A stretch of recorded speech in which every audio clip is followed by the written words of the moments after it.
buenas noches.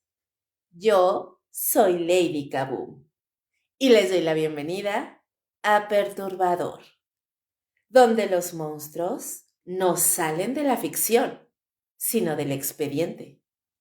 Aquí el horror es real y tiene nombre. Hoy, en Perturbador, Daniel Arismendi López, el mocha orejas. Comenzamos. Pues bien, hay sonidos que no se olvidan, no por lo que dicen, sino por lo que dejan después. El teléfono suena en una casa que hasta ese momento no tenía nada de extraordinario. Es temprano o quizá ya es tarde. A esa hora en la que el día empieza a rendirse y la noche todavía no termina de tomar forma. La luz es tenue. Hay un silencio cómodo, cotidiano, de esos que no incomodan hasta que algo los rompe. El timbre insiste. No es una llamada más. Nunca lo es cuando suena así. Hay una pausa antes de contestar. Una fracción de segundo en la que el cuerpo percibe algo que la mente aún no entiende. La mano duda. El aire se vuelve más pesado, casi imperceptible, pero distinto. Luego descuelga el teléfono. Bueno, del otro lado no hay presentación, no hay cortesía, solo una voz firme, controlada, sin prisa. Una voz que no grita porque no lo necesita. Dice lo suficiente, solo lo necesario. Y entonces todo cambia. No hace falta describir lo que sigue. El silencio después de esa llamada es más elocuente que cualquier palabra. Es un silencio espeso, denso, que se instala en las paredes, que se mete en el pecho y no sale. Un silencio que ya no es ausencia de sonido, sino presencia de algo más, algo que no se puede ver, pero que empieza a gobernarlo todo. El miedo. No el miedo inmediato instintivo, no el sobresalto de un golpe o un accidente. Este es otro tipo de miedo, más frío, más calculado. Un miedo que no explota, se administra, que no aparece de golpe, se dosifica, que no busca asustar por un momento, sino controlar durante días, semanas, el tiempo que sea necesario. En ese instante, sin saberlo, alguien ha cruzado una línea. Ya no está en el mismo lugar en el que estaba hace unos segundos. La realidad se ha movido apenas unos centímetros, pero lo suficiente para que nada vuelva a sentirse igual. México, década de los 90. Las ciudades crecen más rápido de lo que pueden entenderse a sí mismas. El ruido del tráfico, el humo, la expansión desordenada, la promesa de progreso, y debajo de todo eso, algo más empieza a tomar forma. No es visible a simple vista, pero se siente. En las conversaciones en voz baja, en las miradas que evitan sostenerse demasiado tiempo, en las advertencias que antes no existían. Ten cuidado. Avísame cuando llegues. No contestes números desconocidos. Poco a poco, sin anuncios oficiales, sin una declaración clara, el miedo empieza a instalarse como parte de la rutina. No es un evento aislado, no es un caso específico, es una sensación que se extiende, que se replica, que se aprende. Y hay quienes entienden eso antes que los demás. Entienden que el miedo no solo paraliza, también obedece. Que una voz al otro lado de la línea puede ser más poderosa que cualquier arma visible. Que no hace falta estar presente para controlar lo que ocurre. Basta con saber cómo entrar en la mente de alguien y quedarse ahí. La llamada no termina cuando cuelgan. La llamada se queda, se repite en la cabeza, se reconstruye, se analiza cada palabra, cada pausa, cada tono. Se intenta encontrar algo que no estaba ahí, una salida, una grieta, algo, pero no la hay, porque esto no es improvisado, no es un accidente, es un método que no se basa en la fuerza bruta, sino en algo mucho más profundo, algo que se infiltra, que se adapta, que aprende, algo que convierte a las personas en piezas de un juego que no entienden completamente, pero en el que ya están participando. Y en el centro de ese juego, sin aparecer todavía, sin necesidad de mostrarse, hay alguien que ya ha perfeccionado ese lenguaje, alguien que ha entendido que el verdadero poder no está en lo que se ve, sino en lo que se imagina. El teléfono deja de sonar. La casa sigue en silencio, pero ya no es el mismo silencio. Ahora tiene nombre. Daniel Arismendi López. Antes de convertirse en un nombre que circulaba en voz baja, antes de que su presencia se sintiera sin estar físicamente en ningún lugar, hubo una vida común. Una de esas que no llaman la atención. Una que vista desde afuera no ofrece pistas de lo que vendrá después. Calles estrechas, concreto agrietado, el sonido constante de motores viejos y voces que se mezclan en la radio de algún vecino. Así era el entorno en el que creció Daniel Arismendi. No era un lugar excepcionalmente violento, pero tampoco era ajeno a la tensión. Era ese punto intermedio donde la vida avanza entre limitaciones, donde las oportunidades existen, pero no para todos, y no siempre. El día empezaba temprano. El ritmo lo marcaban los horarios de trabajo, el transporte público saturado, los trayectos largos que se volvían rutina. En ese tipo de colonias, la vida se vive en esfuerzo. No hay margen para distracciones largas. Todo gira en torno a sobrevivir, avanzar un poco, sostener lo básico. El entorno familiar no destacaba por estabilidad ni por ruptura extrema. Era funcional en la apariencia, pero cargado de silencios. De esos silencios que no explotan, pero que se acumulan. La figura de autoridad estaba presente, pero no necesariamente era guía. Había normas, sí, pero no siempre coherentes. Había límites, pero también vacíos. En ese tipo de dinámicas, uno aprende más por observación que por enseñanza. Se aprende a leer el ambiente, a entender cuándo hablar y cuándo no, a identificar qué cosas se dicen y cuáles se callan. No es un aprendizaje formal, pero es profundo y deja marca. Durante la adolescencia, el margen de decisión empieza a abrirse. Es ahí donde muchos caminos se bifurcan. Algunos encuentran dirección en la escuela, en un oficio, en una oportunidad que aparece en el momento justo. Otros, en cambio, se mueven dentro de un espacio más difuso, donde las reglas no están del todo claras y las consecuencias parecen lejanas. Los primeros trabajos de Daniel Arismendi no eran distintos a los de muchos jóvenes en su entorno. Actividades básicas, mal pagadas, con horarios largos y pocas posibilidades de crecimiento. Trabajo informal, en ocasiones intermitente. Nada que construyera una trayectoria sólida, pero suficiente para mantenerse en movimiento.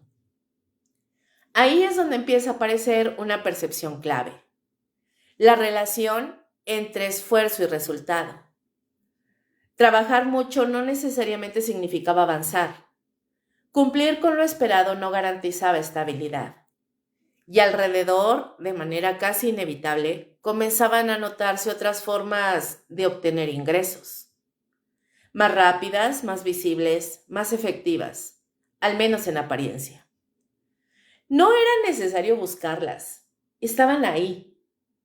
En la Ciudad de México y el Estado de México de aquellos años, la transformación urbana venía acompañada de una expansión desigual.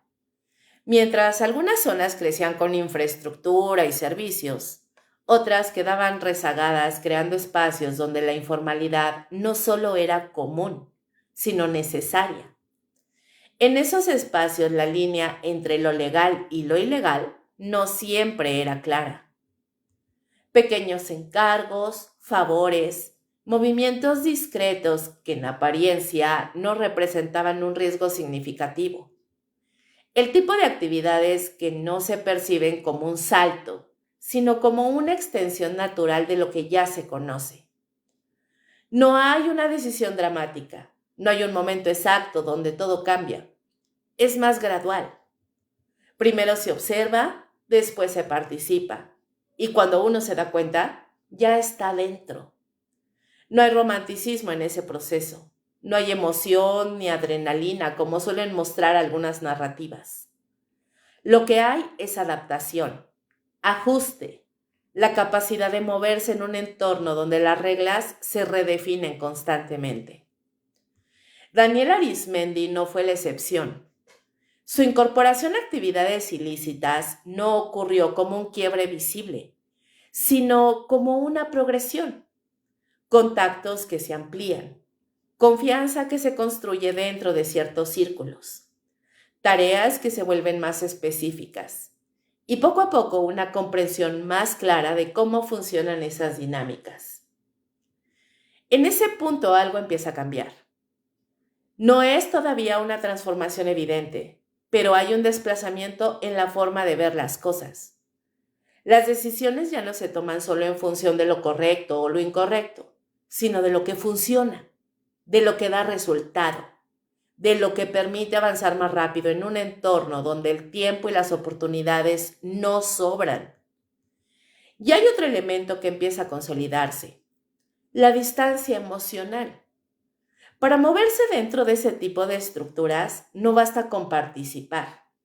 Hay que aprender a no involucrarse más de lo necesario, a separar, a ejecutar sin cuestionar demasiado. No como una imposición externa, sino como una herramienta de adaptación. No todos logran hacerlo. Algunos se quedan en niveles superficiales sin avanzar demasiado. Otros, en cambio, desarrollan esa capacidad con mayor rapidez. Aprenden a leer a las personas, a anticipar reacciones, a entender qué mueve a los demás. Ese tipo de habilidades no siempre se enseñan, se adquieren. Y cuando se combinan con un entorno que las permite y en cierto modo las recompensa, empiezan a tomar forma.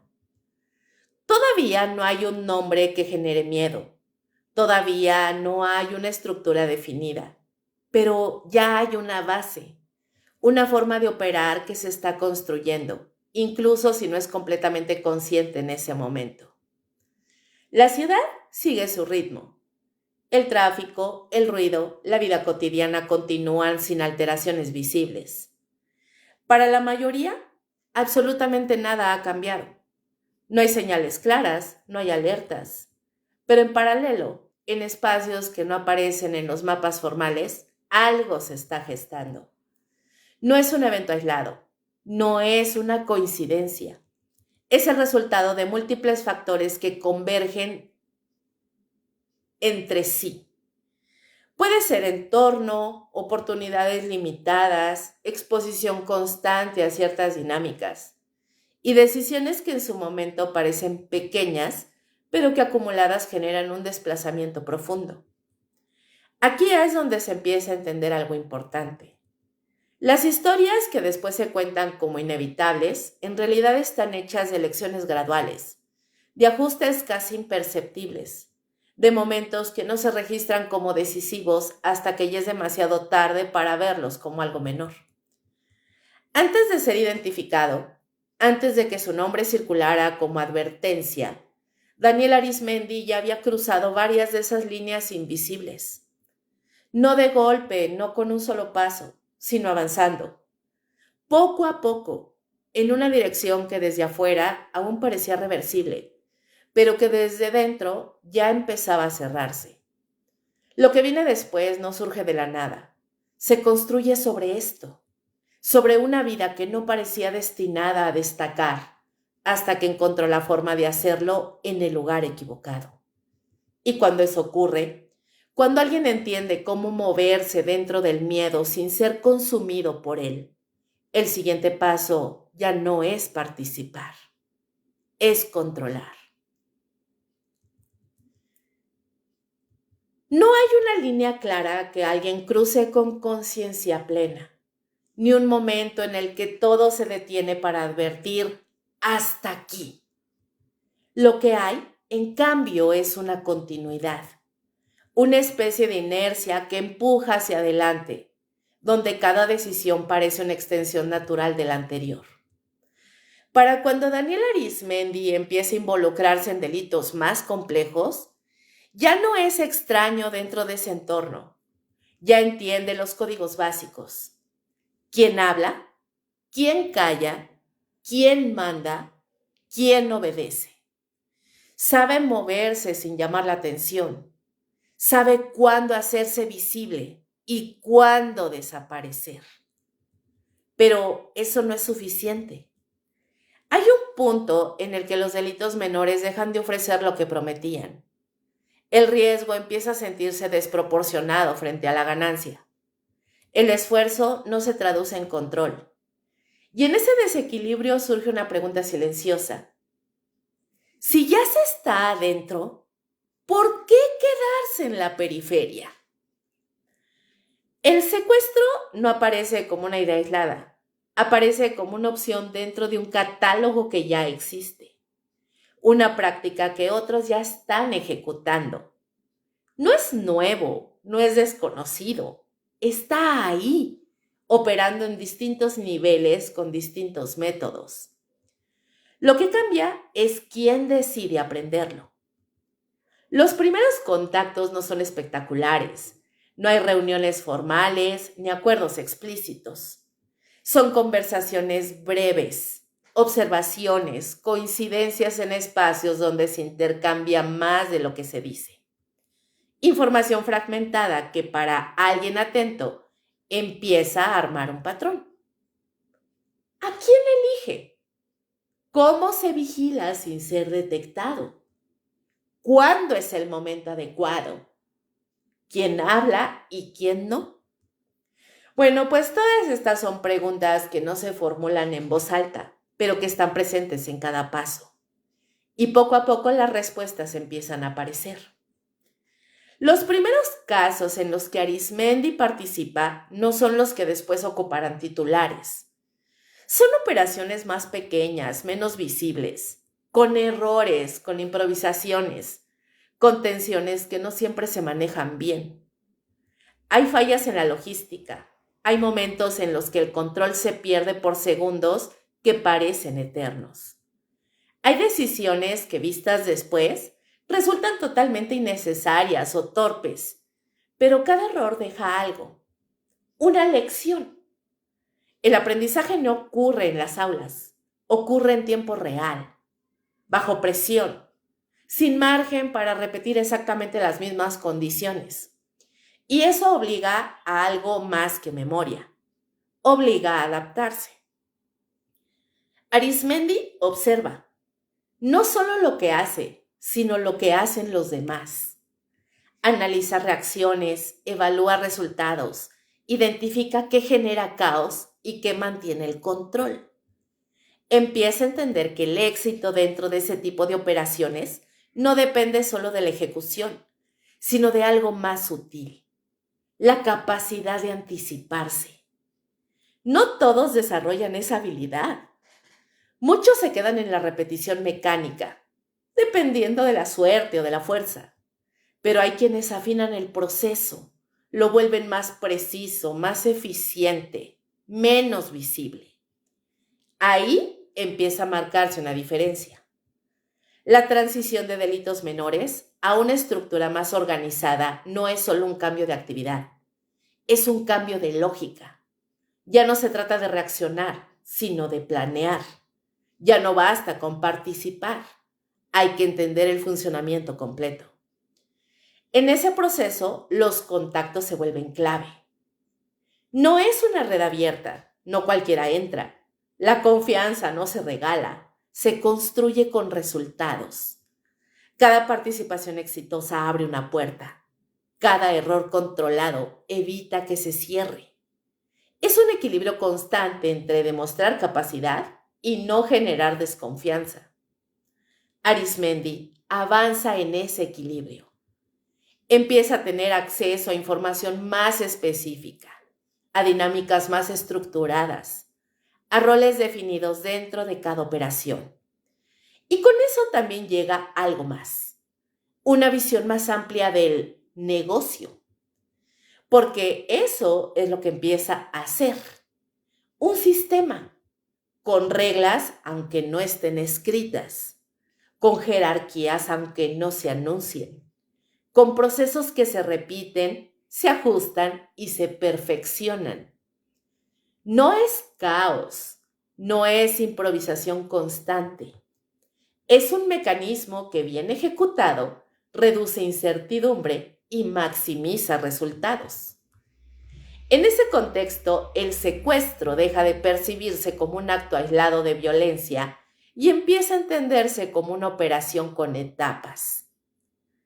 Estas etapas son selección, vigilancia, intervención, comunicación, resolución. Cada etapa tiene sus riesgos, cada una exige decisiones específicas y cada una puede fallar si no se ejecuta con precisión. Los primeros intentos no siempre cumplen con ese estándar. Hay momentos en los que la presión externa interfiere, en los que la reacción de las víctimas no se ajusta a lo esperado, en los que la comunicación se vuelve un punto crítico. Y es ahí donde se hacen los ajustes. Se eliminan pasos innecesarios, se refuerzan otros, se redefine quién participa en qué momento. No hay espacio para sentimentalismos en ese proceso. Lo que no funciona se descarta.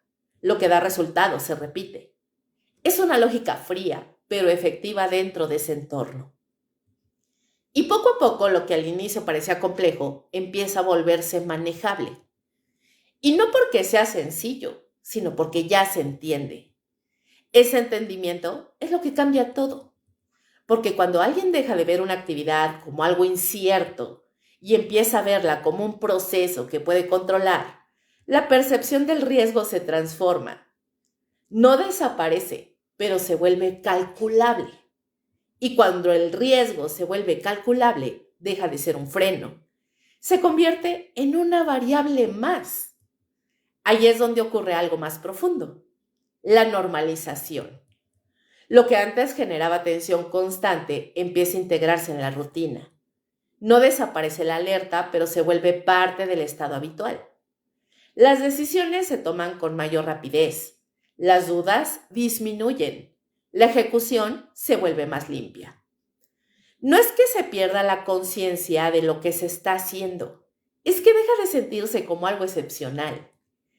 Ese es uno de los cambios más difíciles de detectar desde afuera, porque no hay un momento visible en el que alguien diga, ok, esto ya es normal para mí. No, simplemente ocurre, se instala, se vuelve el punto de referencia. En el caso de Arizmendi, ese proceso avanza con una velocidad que no pasa desapercibida para quienes lo rodean.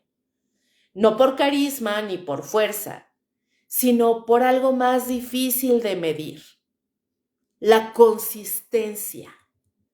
Este hombre aprende rápido, ajusta sin resistencia, observa más de lo que habla, y eso dentro de ese entorno tiene mucho valor. No es todavía una figura central, no dirige, no define por completo las operaciones, pero ya no es un participante cualquiera. Empieza a ocupar un lugar que le permite ver más, entender más, decidir más. Ese desplazamiento no se anuncia, se construye. Y en ese proceso, hay algo que empieza a consolidarse de manera silenciosa: la relación con el miedo. Al inicio, el miedo es un elemento externo, algo que se percibe en los demás, en las reacciones, en las voces, en los silencios después de una llamada. Pero con el tiempo, el miedo deja de ser solo una consecuencia y empieza a entenderse como una herramienta. No se trata de generar caos, se trata de dirigirlo. No se trata de provocar reacciones impredecibles, se trata de anticiparlas y utilizarlas. Esa comprensión no aparece de inmediato. Se desarrolla, se prueba, se ajusta y cuando finalmente se asimila, cambia la forma en la que se ejecuta todo lo demás. Porque entonces ya no se actúa solo sobre la situación, se actúa sobre la percepción, sobre lo que la otra persona cree que está pasando, sobre lo que imagina que puede ocurrir. Y eso en muchos casos resulta más efectivo que cualquier acción directa. Para cuando ese nivel de entendimiento empieza a consolidarse, Daniel Arizmendi ya no está aprendiendo desde afuera, ya está dentro, no como alguien que improvisa, sino como alguien que ha comenzado a dominar un sistema que para otros sigue siendo incierto. Lo que viene después no será un cambio de dirección, será una intensificación. Porque cuando alguien entiende cómo funciona un mecanismo, el siguiente paso natural es hacer lo suyo. Hay un punto en el que repetir lo mismo deja de ser suficiente. Dentro de un entorno donde muchos operan bajo esquemas similares, donde los métodos se replican y las dinámicas se vuelven previsibles, la diferencia no siempre la marca la fuerza, sino la precisión, la capacidad de hacer algo distinto, no necesariamente más complejo, pero sí más efectivo. Para Daniel Arizmendi, ese punto no llega de forma repentina. Es el resultado de todo lo que ha venido observando. Los tiempos que se alargan, las negociaciones que se estancan, las dudas que aparecen en quienes reciben las llamadas. La incertidumbre no siempre juega a favor. A veces retrasa, a veces complica. Y en ese margen de error empieza a formarse una idea. No se trata de improvisar un acto extremo, se trata de resolver un problema específico, como acortar el tiempo entre la amenaza y la respuesta. ¿Cómo eliminar la duda? ¿Cómo hacer que la persona al otro lado de la línea no tenga espacio para cuestionar si lo que escucha es real? Porque mientras existe esa duda, existe resistencia. Y donde hay resistencia, hay retraso. El método no nace como una demostración de violencia gratuita.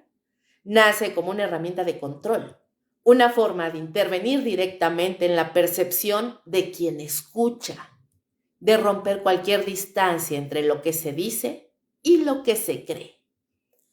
Los primeros casos en los que aparece ese patrón no son masivos ni visibles de inmediato. Son eventos que en su momento se manejan en círculos cerrados, pero dentro de esos círculos el efecto es inmediato. La respuesta cambia, el tono de las conversaciones cambia, la velocidad con la que se toman decisiones cambia. No hace falta describir el acto en sí para entender su impacto. Basta con observar lo que provoca. Un silencio distinto, más pesado. Una reacción que ya no pasa por la duda, sino por la urgencia. La mente deja de buscar explicaciones y se enfoca en una sola cosa: resolver. Ese es el objetivo. No generar espectáculo, no prolongar el proceso, sino comprimirlo. Daniel Arizmendi entiende algo que no todos dentro de ese entorno logran identificar con claridad. El miedo no es uniforme. Tiene niveles, matices, tiempos. Puede ser difuso o puede ser inmediato. Puede permitir negociación o puede bloquearla por completo. La clave está en dirigirlo.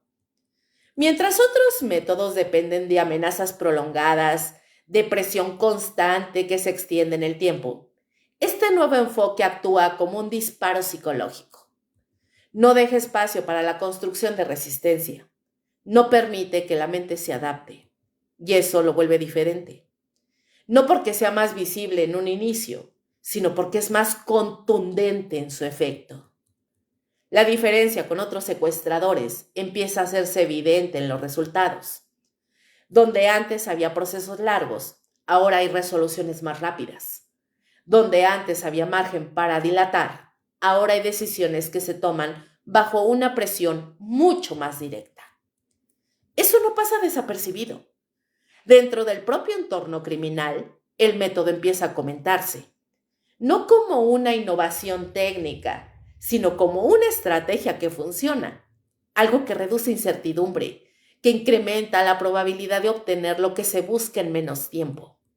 Y cuando algo demuestra ser efectivo, se replica o se teme, pero no todos pueden aplicarlo, porque no se trata solo de ejecutar una acción específica. Se trata de entender cuándo hacerlo, cómo integrarlo dentro de la dinámica completa, cómo usarlo sin perder el control de la situación. Ese equilibrio es delicado.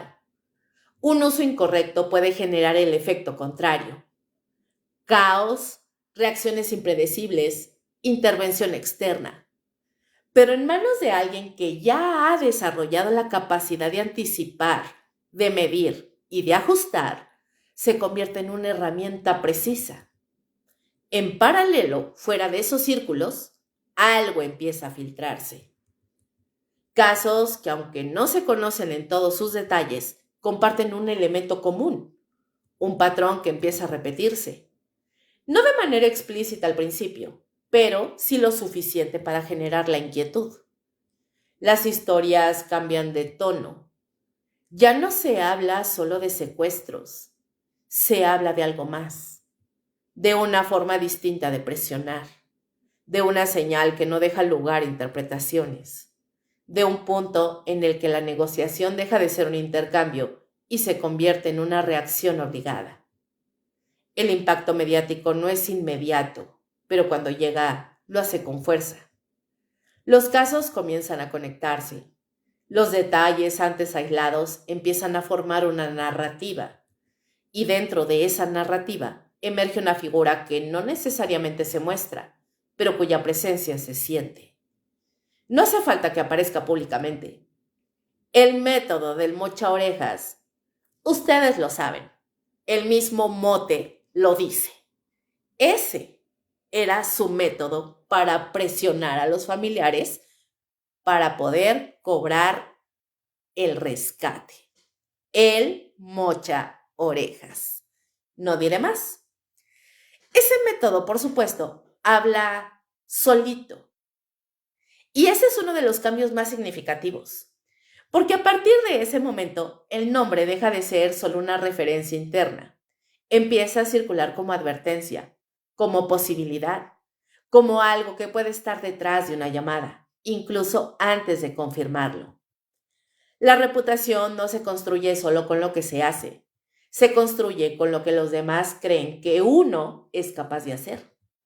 Y en ese punto la percepción amplifica la realidad. Cada nuevo caso refuerza el patrón. Cada historia que se comparte, cada versión que se transmite, añade una capa más a esa imagen que ya no depende de la presencia directa. Basta con la idea. Ese es el verdadero alcance de la firma de Daniel Arizmendi. No está solo en la acción que lo define, sino en lo que se desencadena antes incluso de que ocurra, en la anticipación, en el temor previo, en la manera en que condiciona decisiones desde el primer momento. Y eso tiene un efecto acumulativo.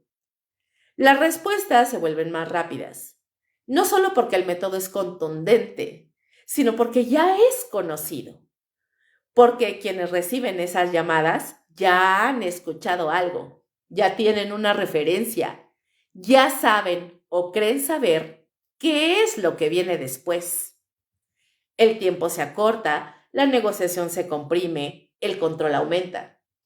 Para Daniel Arizmendi, esto no es un golpe de suerte, es la consolidación de un proceso que ha venido construyendo desde su entrada. Observación, ajuste, comprensión del entorno y ahora la capacidad de influir directamente en el resultado. No es improvisación, es evolución. Y como toda evolución, dentro de ese tipo de estructuras, no se detiene.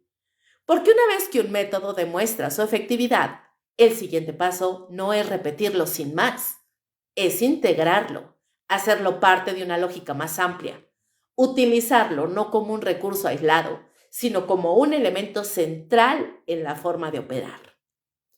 Ahí es donde la diferencia se vuelve más profunda. Ya no se trata solo de participar en el sistema, se trata de moldearlo. Y en ese proceso la figura de Daniel Arizmendi deja de ser una más dentro del conjunto. Empieza a definirse por algo que lo distingue, que lo separa, que lo posiciona en un lugar donde la influencia no depende de la cantidad de acciones, sino del impacto que generan. La firma, es decir, su método para presionar a los familiares para que le dieran el rescate, no es visible en todos los casos y no necesitaba hacerlo.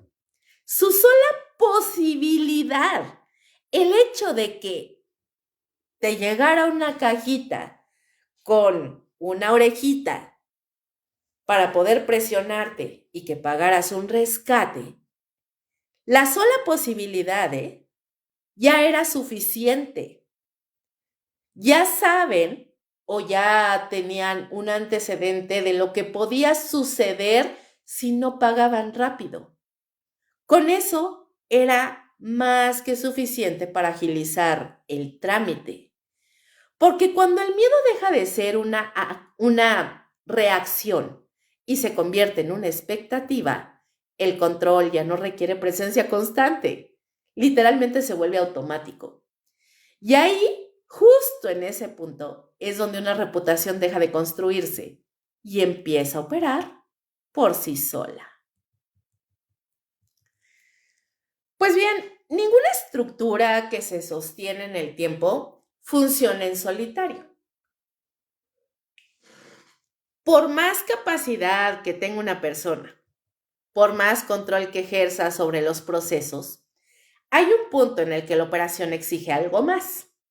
Exige más manos, más ojos y más voces.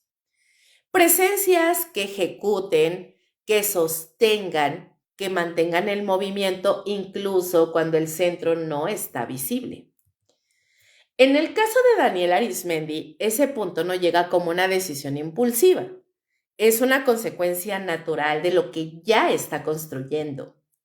El volumen de operaciones crece, la complejidad aumenta y con ello la necesidad de una red que no solo participe, sino que responda.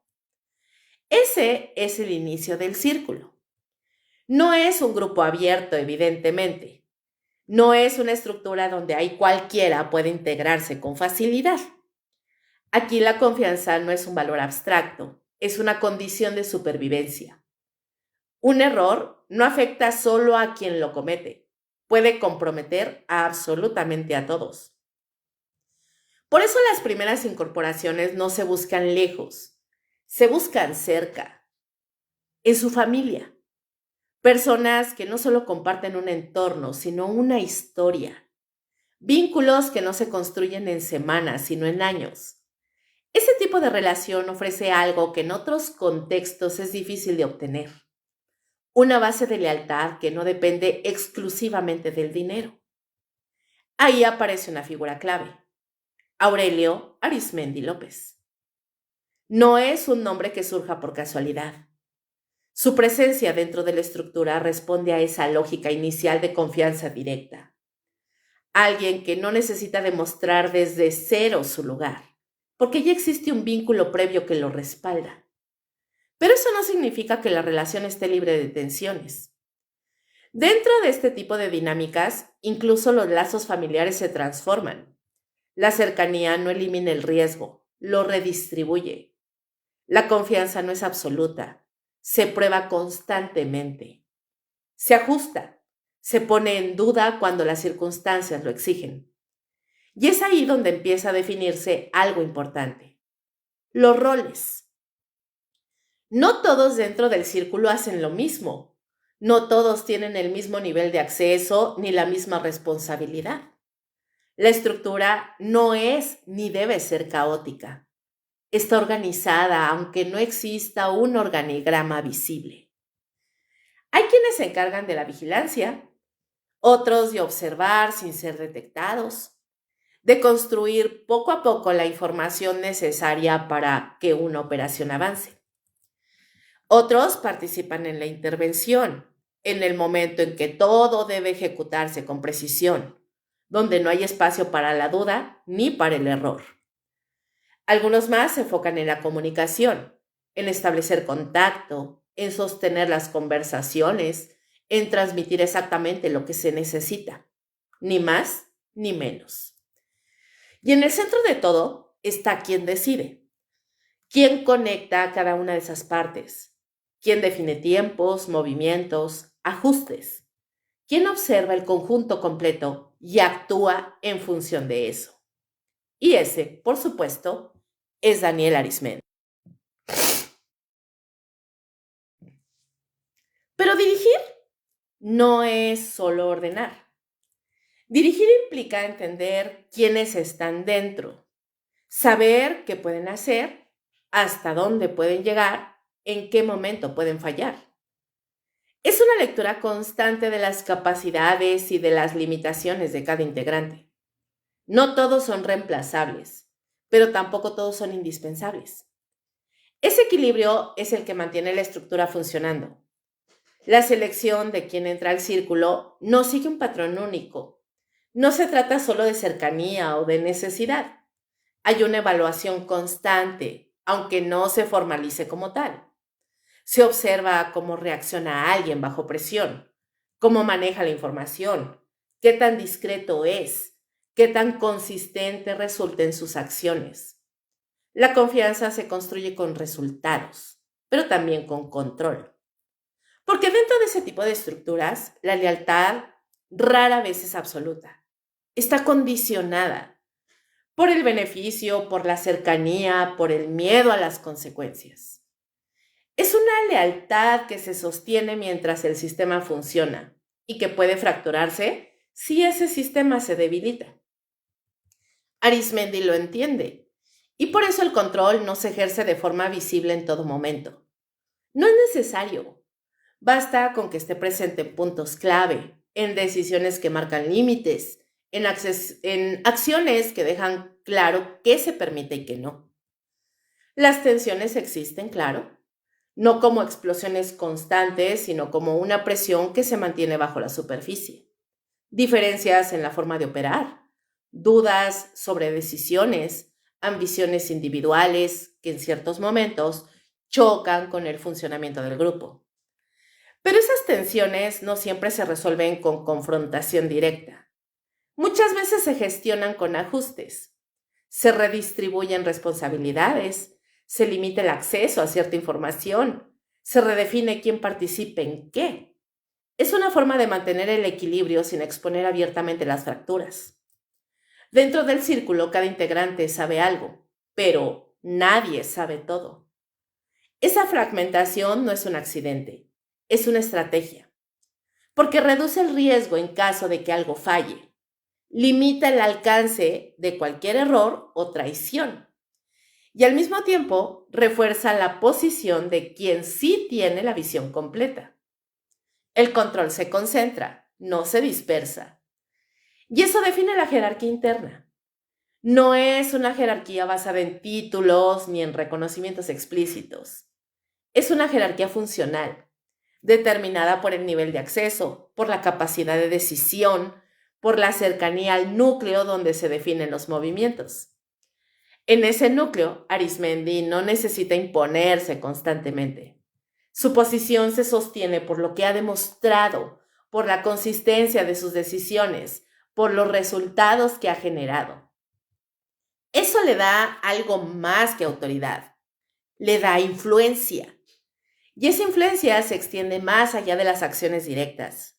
Se refleja en cómo los demás ajustan su comportamiento incluso sin recibir una instrucción específica, en cómo anticipan lo que se espera de ellos, en cómo evitan cruzar ciertos límites sin necesidad de que se les recuerde. Ese tipo de control no es visible, pero es efectivo. El círculo opera, se mueve, se adapta. No es estático. Cambia según las necesidades, según las circunstancias externas, según los riesgos que van apareciendo. Hay momentos en los que se expande, incorporando nuevas piezas. Otros en los que se contrae, cerrándose para protegerse. Pero siempre mantiene una lógica central, que es la funcionalidad. Cada integrante cumple un propósito, cada movimiento tiene una razón. No hay espacio para la improvisación sostenida. Los errores se corrigen, las fallas se ajustan y el sistema continúa. Para quienes están fuera, lo que se percibe es fragmentado. Eventos aislados, casos que parecen no tener conexión inmediata, pero dentro del círculo todo forma parte de una consecuencia, de una operación que no depende de una sola acción, sino de la coordinación de muchos. Y en esa coordinación queda claro algo fundamental. Daniel Arizmendi no actúa solo. No es una figura aislada que ejecuta por cuenta propia. Es el punto de convergencia de una red que se ha construido pieza por pieza, bajo una lógica donde la confianza es limitada, la lealtad es condicional y el control es constante. El círculo no es solo un grupo, es una estructura. Y como toda estructura que funciona, no se sostiene por casualidad. Se sostiene porque alguien la dirige. Hay una diferencia entre participar en un sistema y sostenerlo cuando empieza a tensarse. Esa diferencia no siempre es visible en los momentos tranquilos, sino que se revela cuando algo no sale como se esperaba, cuando los tiempos se desajustan, cuando la presión externa aumenta, cuando las decisiones ya no pueden postergarse. Allí es donde el comportamiento deja de ser discurso y se vuelve evidencia. Las reconstrucciones de quienes estuvieron cerca de Daniel Arizmendi, ya sea dentro de su círculo o en contacto directo con sus operaciones, coinciden en un punto que se repite con una precisión incómoda. No era un hombre de estallidos, no levantaba la voz innecesariamente, no recurría a amenazas vacías, no llenaba los espacios con palabras. Su forma de hablar era medida, breve, sin adornos. Cada indicación tenía un propósito claro y cuando se emitía no dejaba espacio para interpretaciones amplias. No había lugar para la ambigüedad. Eso no significa que fuera distante en el sentido tradicional. Significa que entendía el valor del silencio. En muchas situaciones decía menos de lo que otros esperaban y aún así lograba que el mensaje quedara completamente claro. Esa economía en el lenguaje no era casual, era funcional. Reducía errores, evitaba malentendidos y, sobre todo, reforzaba una sensación constante. Quien habla no está improvisando. Esa percepción es clave, porque dentro de un grupo donde cada decisión puede tener consecuencias inmediatas, la duda es un elemento que se contagia. Basta con que solo uno titubee para que otros comiencen a cuestionar. Y cuando eso ocurre, el control se debilita. Arizmendi no dejaba espacio para ese contagio. Su forma de reaccionar bajo presión no cambiaba de manera evidente. No había un antes y un después marcado por la tensión. No se percibía un quiebre. Incluso en momentos donde otros mostraban señales claras de desgaste, como por ejemplo movimientos más bruscos, respuestas más rápidas, errores pequeños pero acumulativos, Daniel Arizmendi mantenía el mismo ritmo. No aceleraba, no se detenía, solamente ajustaba. Esa capacidad de ajuste es lo que diferencia a alguien que resiste la presión de alguien que la dirige. Cuando una situación se complicaba, no respondía con impulsos, no buscaba compensar el error con acciones precipitadas. Su enfoque era otro: identificar qué parte del proceso había fallado y corregirla sin alterar todo lo demás. Eso requiere algo más que experiencia, requiere control. Control sobre el entorno, en medida de lo posible, pero sobre todo control sobre sí mismo. La capacidad de no dejar que la urgencia dicte el comportamiento, de no permitir que la presión externa se convierta en presión interna. No todos dentro del círculo podían sostener ese nivel, obviamente. Había momentos en los que otros dudaban, no por falta de lealtad, sino por el peso de la situación, por la incertidumbre, por el desgaste acumulado de operar constantemente en un entorno donde el margen de error es mínimo. En esos momentos la diferencia se hacía evidente. Mientras algunos buscaban confirmación, Arismendi ya había decidido. No necesitaba repetir la orden, no necesitaba justificarla, simplemente avanzaba. Esa certeza, incluso cuando no se explicaba, generaba un efecto concreto dentro del grupo. Obediencia, pero no una obediencia basada únicamente en el miedo. Era una obediencia construida sobre la consistencia. Quienes lo rodeaban sabían que sus decisiones no eran aleatorias, que respondían a una lógica que, aunque no siempre fuera compartida en su totalidad, había demostrado funcionar. Esa repetición de resultados crea una forma particular de confianza, no emocional, sino operativa. Se confía porque da resultado. Se obedece porque desviarse implica mayor riesgo. Y ese tipo de liderazgo no necesita imponerse constantemente. No requiere demostraciones continuas de poder. Se sostiene en la práctica diaria, en la manera en que cada situación se resuelve sin desbordarse.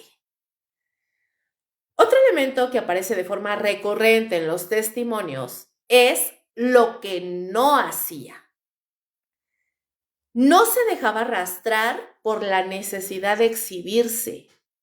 No buscaba reconocimiento abierto dentro del grupo.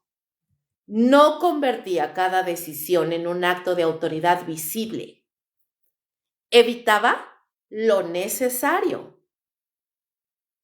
Y también evitaba las acciones innecesarias. Esa ausencia también comunica, porque en entornos donde la tensión es constante, muchos recurren a exagerar, a reafirmarse de manera explícita para no perder posición. Él no lo hacía, y esa diferencia, lejos de debilitarlo, reforzaba su lugar.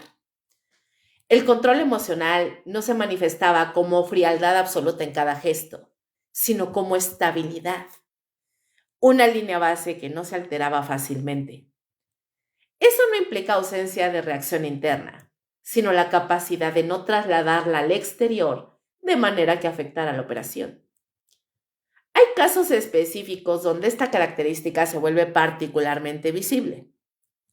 Situaciones en las que el grupo enfrenta imprevistos, retrasos, fallas en la comunicación, respuestas que no siguen el patrón esperado, momentos en los que el entorno exige una decisión rápida pero bien dirigida. En esos puntos, algunos dudan, se detienen, evalúan más de lo necesario, buscan alternativas sin tener toda la información. Pero Daniel Arismendi no. Y no porque no tuviera certeza absoluta en cada caso, sino porque entendía algo fundamental. La indecisión prolongada es en sí misma una forma de perder el control. Y dentro de ese tipo de operaciones, perder el control, aunque sea por segundos, puede ser más costoso que tomar una decisión imperfecta pero oportuna. Esa lógica guía su comportamiento. No elimina el riesgo, pero lo administra. Lo mantiene dentro de márgenes que pueda manejar. Ese es uno de los rasgos que más peso tiene en su perfil real. No se trata de construir una imagen exagerada ni de atribuirle cualidades abstractas. Se trata de observar patrones consistentes. Por ejemplo, la forma en la que habla, en la que decide, en la que responde cuando el entorno deja de ser estable. Y en todos esos puntos aparece una constante. Tiene sangre fría, no como una etiqueta, sino como una condición operativa. La capacidad de mantenerse funcional cuando otros comienzan a fragmentarse. De sostener una línea de acción cuando el contexto invita a desviarse. De reducir la incertidumbre no eliminándola, sino encuadrándola dentro de decisiones que avanzan en lugar de detenerse. Dentro del círculo, eso tiene un efecto acumulativo. Quienes lo rodean ajustan su comportamiento en función de esa estabilidad. Reducen sus propias dudas o al menos las contienen. Ejecutan con mayor precisión porque saben que hay una dirección clara, incluso cuando no se aplica en cada detalle. La obediencia en ese sentido no es ciega, es práctica. Se sigue porque funciona, se mantiene porque ha demostrado ser efectiva. Y en ese equilibrio entre control interno y dirección externa, Daniel Arizmendi consolida algo que va más allá de un rol dentro de la estructura. Define una forma de operar. Una que no depende de impulsos ni de reacciones inmediatas, sino de una constancia que en un entorno inestable se convierte en el elemento más sólido. No es el ruido lo que lo distingue, es la ausencia de él. Y en un contexto donde todo tiende a desbordarse, esa ausencia se convierte en una ventaja que no se ve, pero se siente en cada decisión que no falla por precipitación, en cada momento donde otros dudan y él no. Ahora, hay estructuras que no solo se construyen con personas, sino también se construyen con territorio, con rutas que se repiten hasta volverse invisibles, con puntos que vistos desde afuera parecen ordinarios, pero que dentro de una lógica específica adquieren otro valor. Calles que no dicen nada hasta que se conectan entre sí. En la operación de Daniel Arizmendi, el espacio no era un fondo neutro, era una herramienta. La Ciudad de México, el Estado de México, especialmente zonas como Nezahualcóyotl y Ecatepec, y el Estado de Morelos, formaban un corredor que en aquellos años ofrecía algo más que proximidad geográfica, ofrecía contraste, densidad, movimiento constante. En la capital, el flujo no se detiene. El tránsito, el ruido, la cantidad de personas, todo contribuye a diluir la tensión. Es un entorno donde es más fácil pasar desapercibido si se entiende cómo moverse, donde una presencia más no destaca, siempre y cuando se mantenga dentro del ritmo general. En el Estado de México, particularmente en Neza y en Ecatepec, la dinámica cambia. La densidad, por supuesto, sigue siendo alta, pero el tejido urbano es diferente. Colonias que crecieron de forma acelerada, con trazos irregulares, con calles que no siempre siguen un patrón claro. Espacios donde la vigilancia formal es limitada y donde la vida cotidiana se organiza a partir de reglas propias. Y más allá, Morelos, un cambio de ritmo. Ahí hay mucho menor densidad en ciertas zonas, los trayectos son más abiertos, espacios que permiten otro tipo de control, lugares donde el movimiento se percibe de manera diferente, donde el tiempo parece correr con otra velocidad. La conexión entre estos tres puntos no es casual.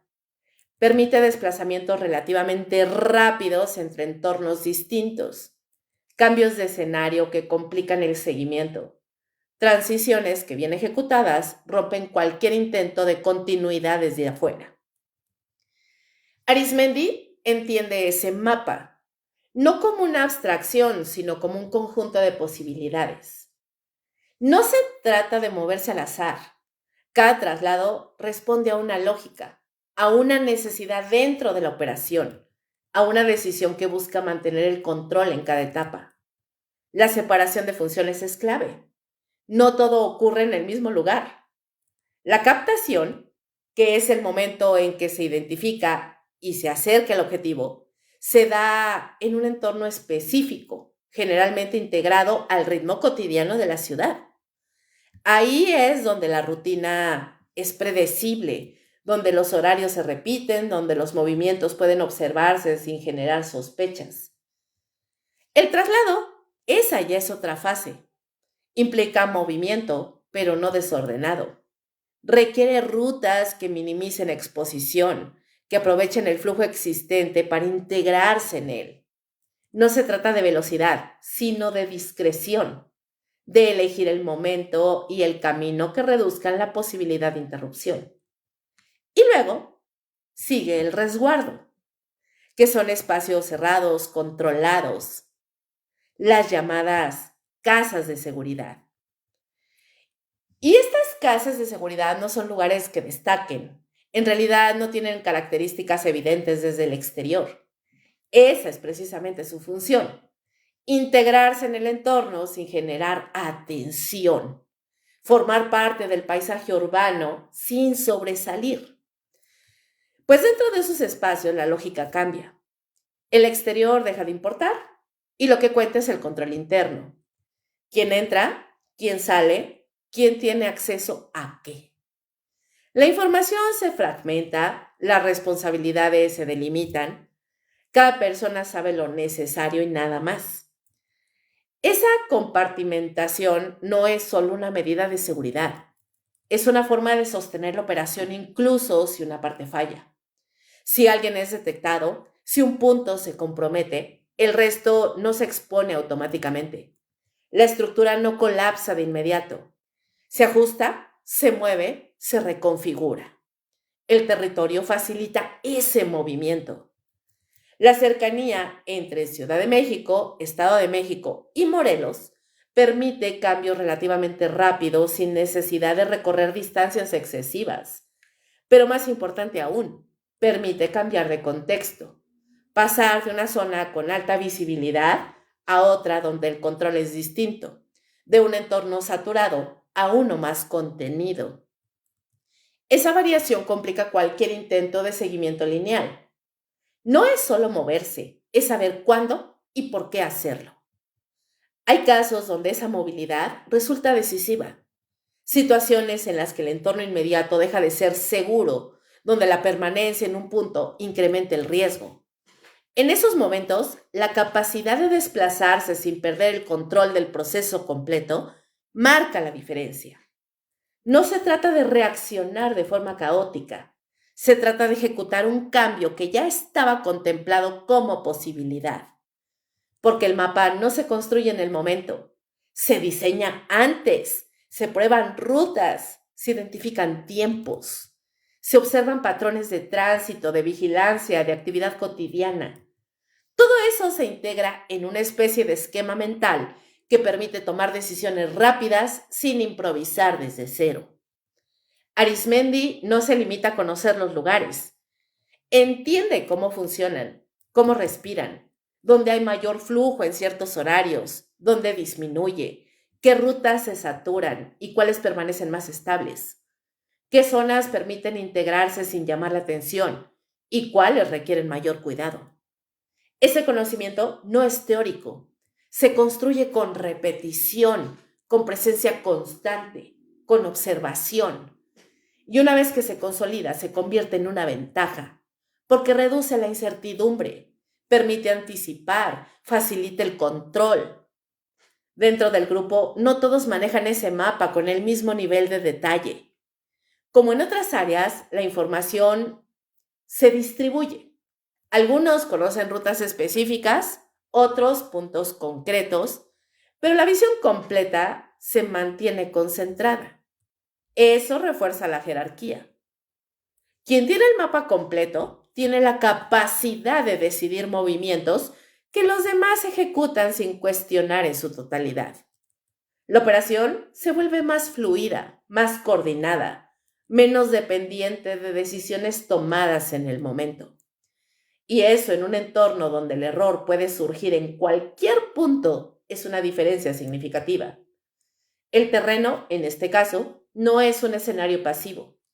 Participa, condiciona, facilita ciertas acciones y dificulta otras. Y cuando alguien logra alinear su forma de operar con las características del espacio, el resultado no es solo eficiencia, es control. Para quienes observan desde afuera, los casos pueden parecer desconectados, ubicados en distintos puntos, en distintos momentos, pero al trazar las líneas que los unen, aparece una lógica, un recorrido, un patrón de movimiento que no responde al azar, sino a una comprensión profunda de cómo usar el entorno a favor. En ese sentido, el mapa no está en papel, está en la forma de moverse, en la capacidad de cambiar de escenario sin perder la continuidad, en la manera en que cada punto se conecta con el siguiente, formando una red que no se ve, pero que sostiene toda la operación. Y dentro de esa red, Daniel Arizmendi no solo se desplaza, dirige el recorrido.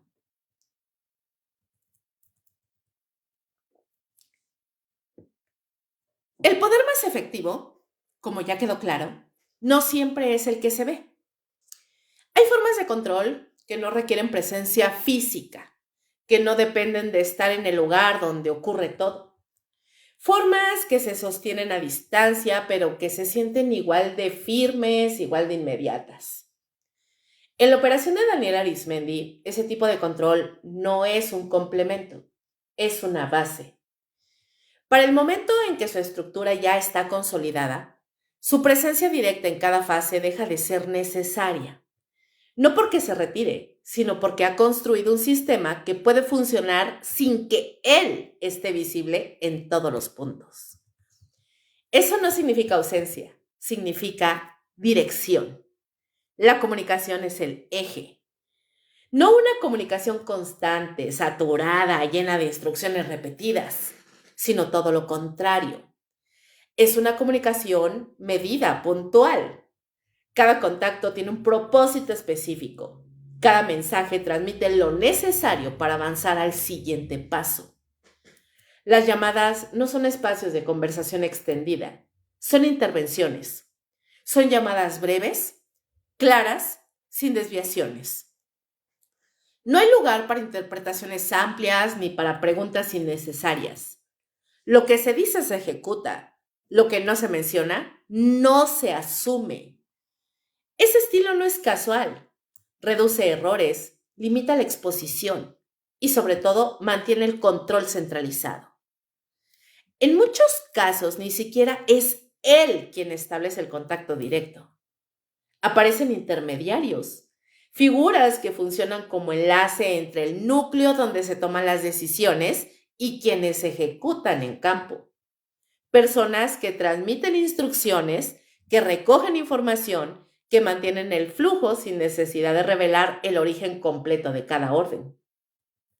Esa capa adicional cumple varias funciones. Primero, protege. Segundo, filtra. Tercero, segmenta. Quien recibe una instrucción no siempre sabe de dónde viene en su totalidad. Sabe qué hacer, cuándo hacerlo y con quién coordinarse. Nada más. La ejecución, entonces, recae en terceros, en integrantes del círculo que ya han demostrado su capacidad para operar sin supervisión constante, que conocen su rol, que entienden el proceso, que pueden resolver situaciones dentro de márgenes definidos. Esto no es delegación improvisada, es un diseño. Cada función está separada lo suficiente para que ninguna persona concentre toda la información. La captación, el traslado, el resguardo, la comunicación. Cada etapa puede ser ejecutada por distintos elementos sin que todos compartan la misma visión completa. El resultado es una estructura donde el centro dirige sin exponerse. Pero incluso en ese modelo hay algo que se repite. Hay patrones. Hay formas de hacer las cosas que, aunque no sean visibles de inmediato, dejan rastros. No rastros físicos evidentes, sino consistencias en la manera de operar, en los tiempos, en los silencios, en la forma en que se establecen las comunicaciones. Esos patrones no son errores en sí mismos, son consecuencia de la repetición, de aplicar un método que ha demostrado funcionar. Pero con el tiempo empiezan a ser reconocibles, no por quienes están dentro, sino por quienes observan desde afuera tratando de conectar puntos que en apariencia no tienen relación. Casos donde la figura central no aparece físicamente, donde no hay presencia directa en el lugar de los hechos, pero donde la lógica de operación es la misma. La secuencia de alguna forma se repite. El tono de las llamadas mantiene una línea constante. Las decisiones siguen un patrón que no responde al azar. Ahí es donde el control a distancia se vuelve evidente. No porque alguien lo vea ejecutando, sino porque lo que ocurre refleja una forma de dirigir. Cada uno tiene su sello. Es justo eso, el sello. Simplemente la manera de ejecutar te dice quién lo hizo después de cierto tiempo. Es una firma que no necesita presencia para manifestarse. La reducción de exposición es uno de los objetivos principales de este modelo. Mientras menos puntos de contacto directo existan, menor es el riesgo inmediato.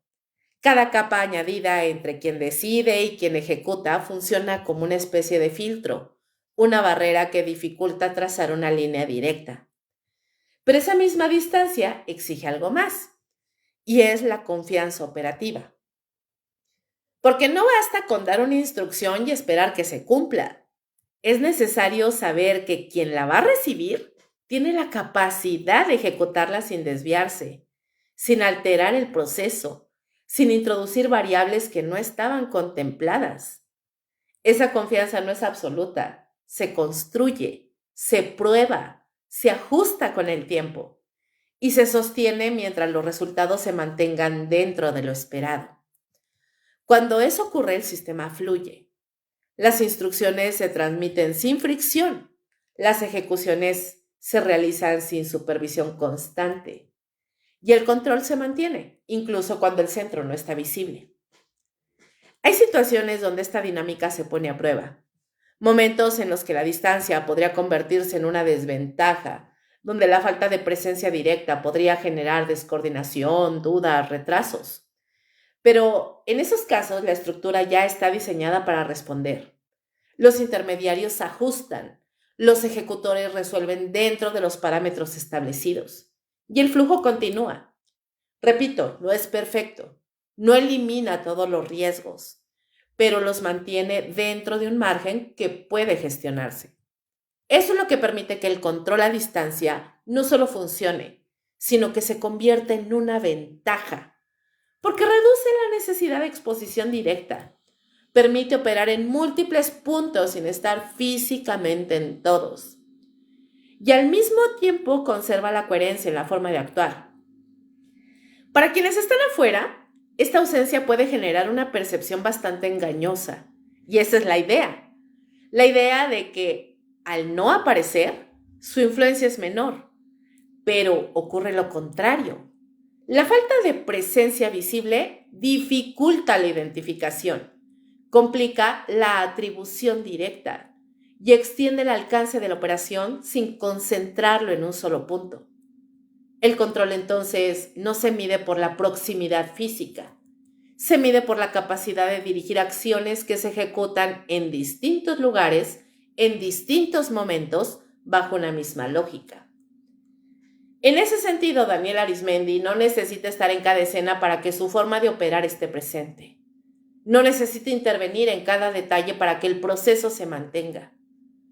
Ha construido un sistema donde su ausencia física no implica ausencia de control. Al contrario, la refuerza, porque convierte su presencia en algo menos tangible, pero más difícil de delimitar. Algo que no se ve, pero que se manifiesta en cada decisión que sigue una línea clara, en cada ejecución que no se desvía, en cada caso donde, aunque no parezca, queda claro que alguien está dirigiendo. Y esa claridad, incluso sin verlo, es lo que sostiene todo lo demás.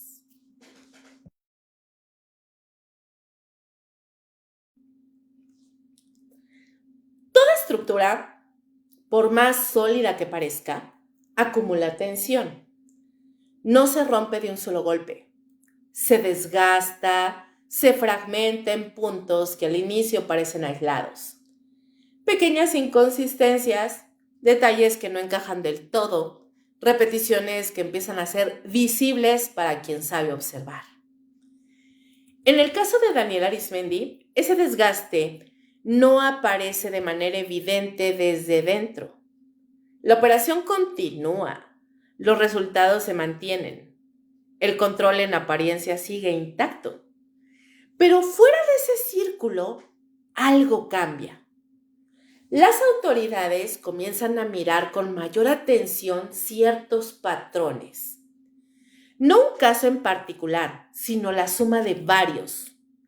Eventos que analizados de forma individual no ofrecen una conexión clara, pero que al superponerse empiezan a dibujar una lógica.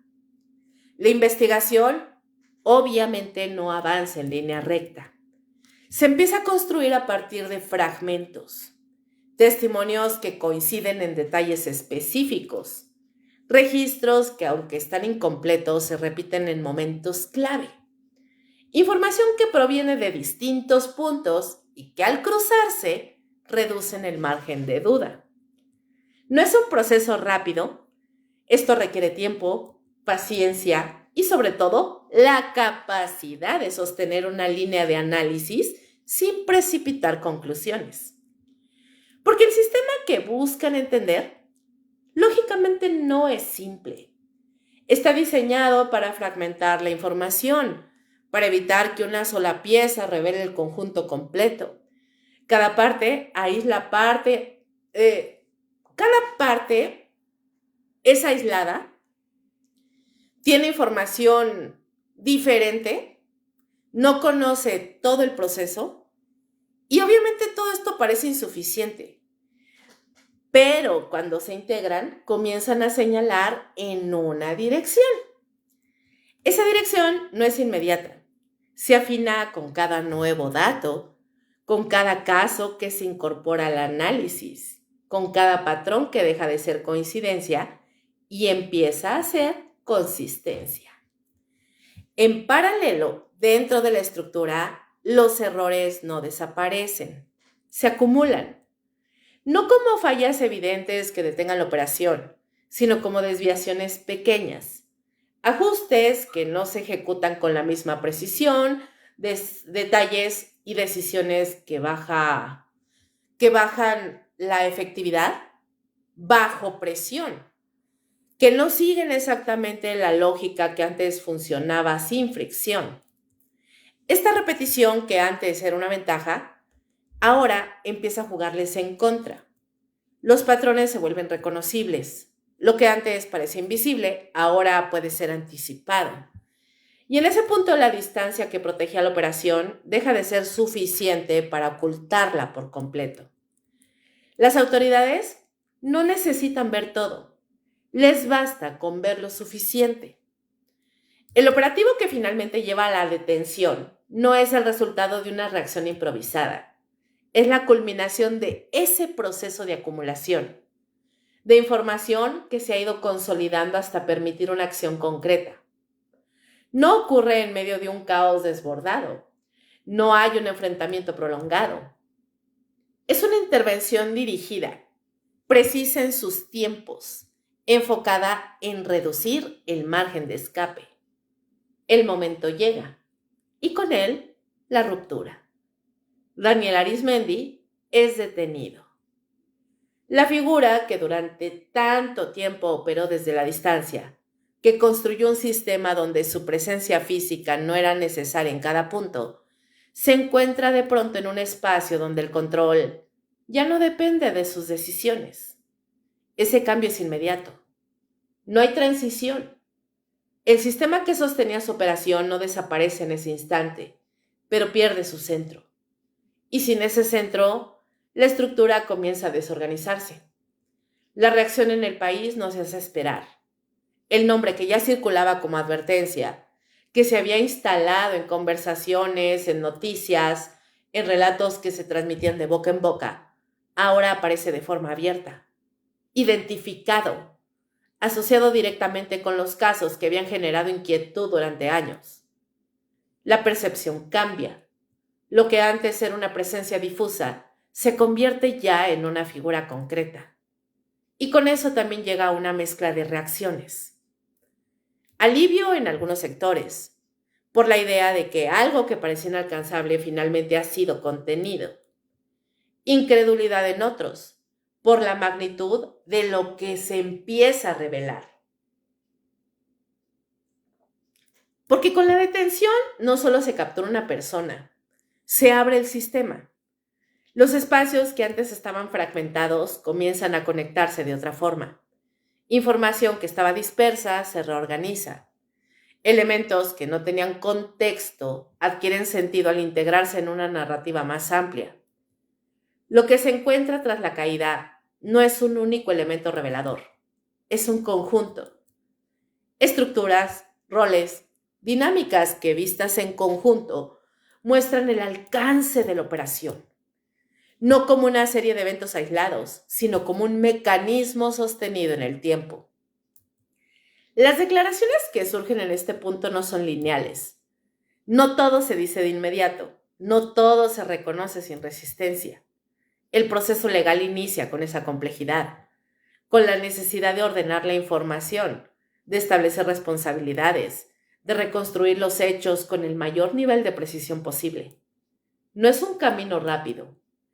Implica contrastar versiones, verificar datos, sostener acusaciones con elementos que puedan ser defendidos en un entorno donde cada detalle cuenta. Arizmendi, ahora dentro de ese proceso, ya no opera bajo la lógica que había construido. El control que ejercía se reduce. Las decisiones ya no dependen de su evaluación directa.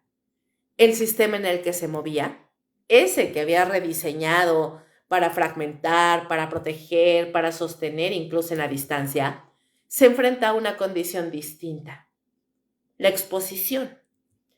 Y en esa exposición aparecen las limitaciones. Lo que funcionaba bajo ciertas reglas deja de hacerlo cuando esas reglas cambian. El círculo se fractura.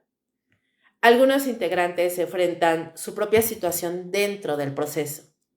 Otros quedan expuestos por la información que comienza a surgir. La lealtad, que ya era condicional, se somete a nuevas presiones.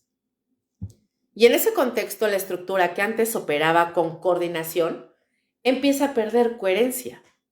No se desintegra de inmediato, pero deja de funcionar como un sistema integrado.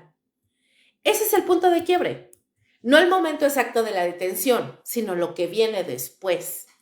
La incapacidad de sostener la operación sin su eje principal.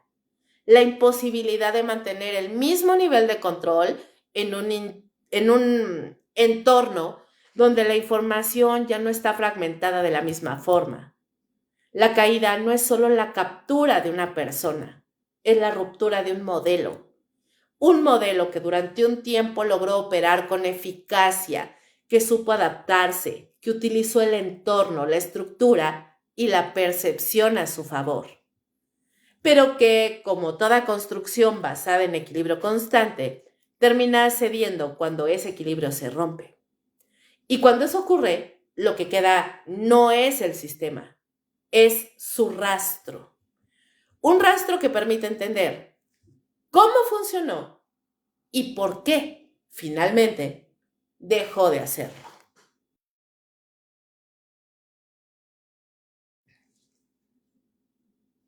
Cuando todo termina, o al menos cuando parece terminar, lo más evidente es la ausencia. Ya no hay llamadas, ya no hay esa voz al otro lado de la línea marcando el ritmo de decisiones que no deberían existir. El ruido se detiene, las noticias cambian de tema, el nombre deja de repetirse con la misma intensidad, pero el silencio que queda no es el mismo que había antes, es otro, más pesado, más consciente, porque lo que se instaló no desaparece con una detención.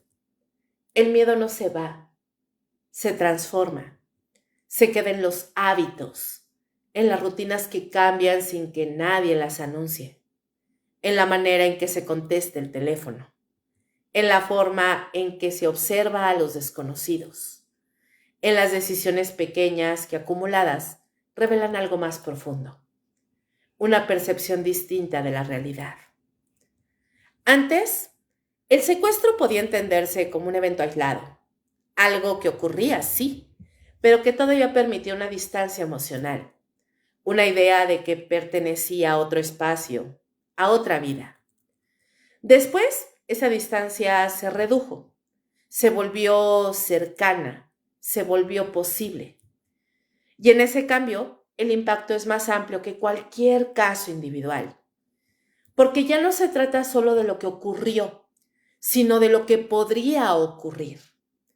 Esa posibilidad es la que permanece, no como un pensamiento constante, pero sí como una referencia, una sombra que aparece en ciertos momentos, que condiciona nuestras decisiones, que redefine lo que consideramos seguro. El sistema que se construyó en torno a Daniel Arismendi no fue el único, no apareció en un vacío. Formaba parte de un contexto más amplio, de una realidad que ya estaba en transformación. Pero dentro de ese contexto hubo algo que la distinguió, la capacidad de entender y perfeccionar un mecanismo. Daniel Arismendi no inventó el miedo, lo organizó, le dio forma, lo convirtió en una herramienta que podía aplicarse con precisión, con consistencia, con resultados que durante un tiempo parecían difíciles de contrarrestar. Ese es el rastro más complejo de procesar, porque no se limita a un periodo específico ni a una serie de eventos concretos. Se integra en la forma en que se entiende un fenómeno, en cómo se percibe, en cómo se reacciona ante él. La caída de una estructura, por supuesto que no implica la desaparición de lo que representaba. Solo marca un límite, un punto donde ese modelo deja de operar en las mismas condiciones. Pero lo aprendido, lo observable, lo replicable permanece. Y eso obliga a mirar más allá de la historia individual, a entender que detrás de cada nombre hay un sistema más amplio, factores que lo permiten, que lo sostienen, que lo hacen posible en determinados momentos y lugares. Esa es la incomodidad. No hay un cierre limpio, no hay una sensación de resolución completa, porque lo que se desmantela es una parte, no el todo. Y lo que queda no es solo memoria, es una forma de ver, una forma de anticipar, de desconfiar, de ajustar nuestra vida cotidiana en función de algo que ya no es abstracto. El teléfono vuelve a sonar en otra casa, en otro momento, y aunque el contexto sea distinto, aunque la historia no sea la misma, hay una reacción que ya existe antes de contestar. Una pausa, un segundo en el que algo se activa. No es pánico, es reconocimiento. La idea de que alguna vez una llamada fue suficiente para cambiarlo todo y que esa posibilidad, aunque no se materialice, ya forma parte de nuestro entorno. Eso es lo que queda. No el ruido, no el nombre repitiéndose en titulares, sino la huella. Una que no se ve, pero que sigue ahí, instalada en la forma en que se percibe el riesgo, en la manera en que interpretamos el silencio después de una llamada. Porque hay silencios que incluso cuando todo ha terminado, ya no vuelven a ser iguales. Y así es como damos por concluido esta misión bastante cruda sobre uno de los secuestradores más infames que ha habido en México. Que esto nos sirva como lección de que aunque en este tipo de estructuras se corte una cabeza, cada cabeza que cortas retoñan 3 más. Lo único que puedo decir es qué triste que no solo en México, sino en muchos lugares de Latinoamérica tengamos que vivir siempre con ese miedo latente a que algo nos pase. Ese miedo de un emprendedor, de que llegue alguien a extorsionarlo. Ese miedo de que alguien que tiene un poquito más sea sustraído de su casa. Incluso ese miedo de que alguien que no tiene nada sea secuestrado y ponga a su familia en aprietos justamente porque no tienen con qué pagar. Lo único que puedo decir es que nos cuidemos, evitemos en la medida de lo que podemos estar en riesgo. La gente que tiene mucho no se exponga, no se evidencie, no necesitan mostrar que son ricos, porque creo que esa es una de las partes más riesgosas cuando de secuestro se trata.